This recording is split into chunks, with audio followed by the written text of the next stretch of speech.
Hi friends, প্রতিটা competitive এক্সামে এই টাইপের কোশ্চেন তো একটা মাস্ট আসে। তো সবাই দেখে নাও কিভাবে এটাকে খুব কম টাইমে সলভ করছি। কোশ্চেনে বলেছে a/b = 2:3, b/c = 4:5 এবং c/d = 3:7 হয়, তবে a/b/c/d এর অনুপাতটি কত হবে? এরকম ম্যাথটা থাকলে আমি লাস্ট থেকে সলভ করব। লাস্টে দেখব এখানে সি কমন আছে,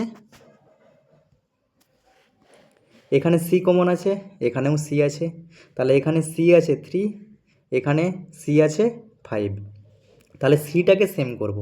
তাহলে সি সেম করার জন্য এইটার সাথে 3 গুণ করব, যেহেতু 3 আছে 3 গুণ করব, এখানে 5 আছে তো এইটার সাথে 5 গুণ করব ইন্টু 5, তাহলে হয়ে যাবে বি হয়ে যাবে 12, সি হয়ে যাবে